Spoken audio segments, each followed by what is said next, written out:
Ketika memiliki niatan untuk menikahi wanita yang ia cintai. Demikian pula dengan Kardio yang sangat antusias dalam berjualan bakso untuk biaya pernikahannya kelak. Waktu itu minggu malam atau malam Senin, di mana penduduk kampung tempat Kardio biasa berkeliling berjualan bakso usai mengadakan pemilihan kepala kampung.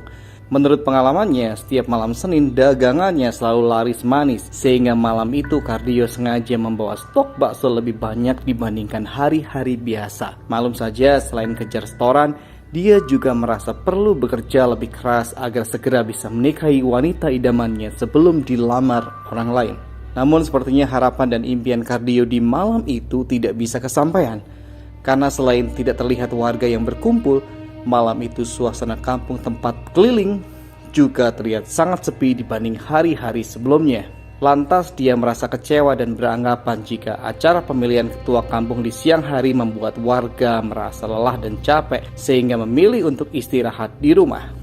Waktu telah menunjukkan pukul 21.00 malam. Belum semangkok bakso pun terjual di malam itu. Untuk sedikit melepas lelah, Kardio berhenti di bawah pohon randu atau pohon kapas yang di sampingnya terdapat tiang dan lampu listrik sebagai penerang. Sambil melepas lelah, Kardio memukul mangkok baksonya secara bertahap agar suaranya terdengar oleh warga sekitar. 1 menit, 2 menit, hingga 10 menit berlalu. Kardio secara bertahap memukul mangkok bakso, namun masih tak ada seorang pun yang terlihat keluar rumah untuk menghampirinya.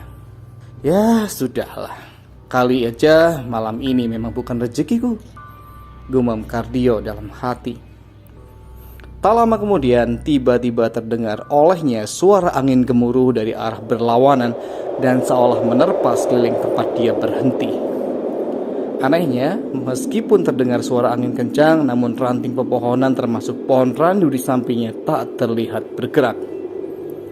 Pengalaman mistis Kardio akhirnya diawali juga di mana lampu penerang jalan yang berada di samping pohon randu mati secara mendadak. Dengan refleks, Kardio menengadahkan mukanya ke atas seolah mencari apa gerangan yang membuat lampu itu mati. Saat ia menengadahkan wajahnya itulah terlihat sosok hantu berpakaian putih yang sedang duduk di atas ranting pohon randu tepat di atasnya berdiri. Tanpa pikir panjang, Kardio bergegas mendorong gerobak baksonya untuk segera menyingkir dari tempat tersebut. Rasa kaget bercampur merinding seolah semakin membuat Kardio ketakutan, beriringan dengan terciumnya aroma bangkai yang membuatnya mual. Perjalanan Kardio malam itu sepertinya belum selesai sampai di situ.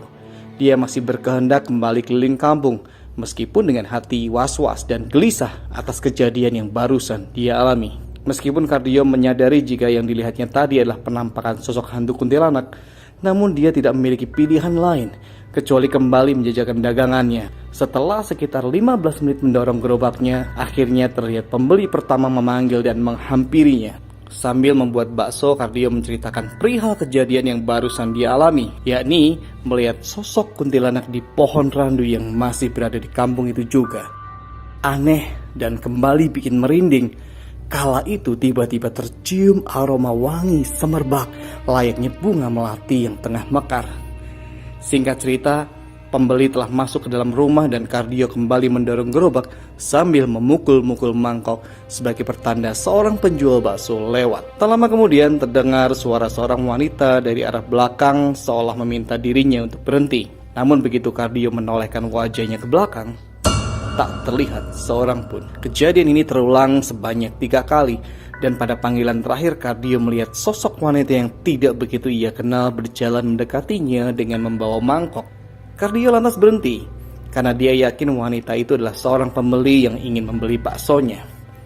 Cardio pun menunggu pembeli itu dan seperti biasa, dia menunduk ke bawah untuk membesarkan nyala kompor yang ia pakai agar air tempat merebus mie segera mendidih. Seusai membesarkan nyala kompor, Cardio kembali berdiri dan menoleh ke arah wanita yang tadi memanggil dirinya. Namun apa yang terjadi?